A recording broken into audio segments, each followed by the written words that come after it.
ভাই, আমাদের যে প্রোডাক্টগুলো হচ্ছে এটা 12 মাসের ব্যবসা। আপনি বর্তমান যে সিচুয়েশনের দিকে যদি তাকান, কারণ বর্তমানে একটা দেশের তেলের একটা সংকট, এবং এই তেলের সংকটের কারণে বিভিন্ন শিল্প প্রতিষ্ঠান দেখা গেছে যে অর্ধেক টাইম বন্ধ থাকে, কারণ বিদ্যুতের সমস্যা, বিদ্যুতের কারণে 4-5 ঘন্টা লোডশেডিং আছে।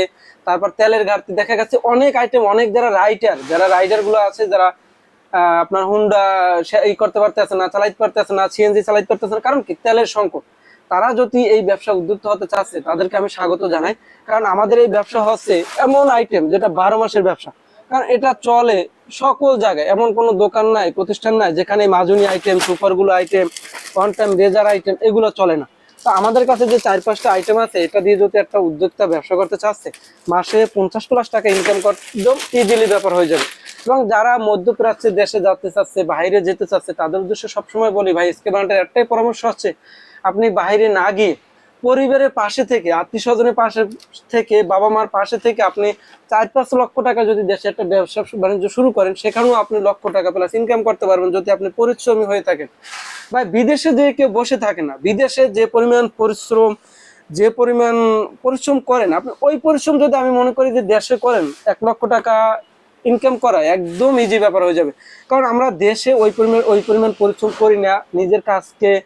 মানুষ কি বলবে, এই ধরনের পরিশ্রম করলে মানুষ আমাকে কি বলবে, ছোট বলবে বা কিছু একটা বলবে, এই যে একটা মনোবল, মানুষের ভিতরে একটা নেতিবাচক যে চিন্তা, মানে ইতিবাচক চিন্তা না দিয়ে নেতিবাচক চিন্তা যেটা রাখে যে মানুষ কি বলবে, এই চিন্তা ভাবনা আপনাকে সর্বপ্রথম বাদ দিতে হবে। কারণ আপনি না খেয়ে থাকলে আপনাকে আমি 5 টাকা দিয়ে সাহায্য করতেছি না। আপনি দেখা যাচ্ছে যে না খেয়ে থাকবেন, আপনার আত্মীয় স্বজন বা যে কেউ আপনাকে 5 টাকা দিয়ে হেল্প করবে না, তাহলে কে বললো আত্মীয় স্বজন, কে আপনার পাড়াপড়শি, কে বন্ধু বান্ধব আপনাকে নিয়ে হিংসা করলো বা কিছু একটা কটূক্তি কথা বললো, এই চিন্তা ভাবনা বাদ দেন মাথা থেকে।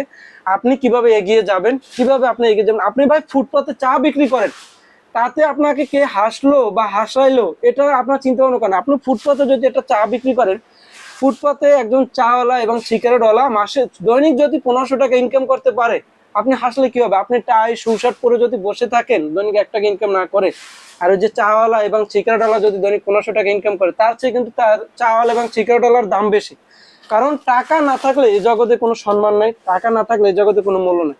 সেক্ষেত্রে আমি বলবো, আপনি যে কোনো একটা উদ্যোক্তা হওয়ার চেষ্টা করেন। হয় আপনি আমাদের এই প্রোডাক্ট নিয়ে ব্যবসা শুরু করুন, অথবা আপনি রাস্তার ফুটপাতে আপনি চা বিক্রি করেন, পান বিক্রি করেন, সিগারেট বিক্রি করেন, যেটাই করেন না কেন একটা ব্যবসা তো করতে আছেন। এই যে ব্যবসা একটা স্বাধীন পেশা। আপনি চাইলে আপনার বন্ধু বান্ধব আড্ডা সার্কেলে যেতে পারতেছেন, আপনি চাইলে আপনার নিকট আত্মীয় স্বজনের বিপদ আপদে পাশে দাঁড়িয়ে থাকতে পারতেছেন, এবং চাইলে আজকে ব্যবসা প্রতিষ্ঠান অফ রাখতে আছেন, কালকে আবার চালু রাখতে আছেন। এই যে একটা ব্যবসা, যে একটা স্বাধীন পেশা, অন্যের দাসত্ব না হয়, অন্যকে বড় না করে, অন্যের প্রতিষ্ঠানে কর্মজীবী কাজ করে আপনি আপনার মেধা, আপনার আল্লাহ আপনার প্রত্যেক মানুষকেই একটা জ্ঞান দিয়েছে, আপনার জ্ঞান, আপনার মেধা একটা অন্য একটা কোম্পানি 10,000 টাকা দিয়ে আপনার মাথাটা কিনে নেবে, 15,000 টাকা বেতন দিয়ে আপনার মাথাটা কিনে নেবে। এই অন্যের দাসত্ব না হয় আমি চিন্তা করি আপনার মাথা এবং আপনার যে জ্ঞান বুদ্ধি যেটা দেশে আল্লাহ, ওই চিন্তা ভাবনা দিয়ে আপনি একটা কি করবেন, বর্তমান জেনারেশনে কি চাচ্ছে, আপডেট জেনারেশনে কি চাচ্ছে, সেই একটা চিন্তা ভাবনা করে আপনি একটা প্রোডাক্ট বের করেন এবং ওই প্রোডাক্টটা নিয়ে রিসার্চ করেন এবং মার্কেট অ্যানালাইসিস করেন। আমি মনে করি সফল আপনি হবেনই। আপনি যদি পরিশ্রম হন, ইনশাল্লাহ সফল হবেন। এবং আসেন, উদ্যোক্তা হন, নিজে উদ্যোক্তা হয়ে আরো একজন উদ্যোক্তা হওয়ার চেষ্টা আপনার চেষ্টা করুন এবং উৎসাহিত করুন। আমি সকলকেই বলবো, যারা নতুন উদ্যোক্তা হতে চাচ্ছেন সকলের প্রতি আমার সালাম থাকবে, এবং উদ্যোক্তা হওয়ার জন্য যা যা কিছু প্রয়োজন আমি সর্বোচ্চ চেষ্টা করবো আমার দিক থেকে। আমি সর্বোচ্চ সবসময় চেষ্টা করি আমার দিক থেকে একজন উদ্যোক্তা হোক এবং একজন ভালো থাকুক।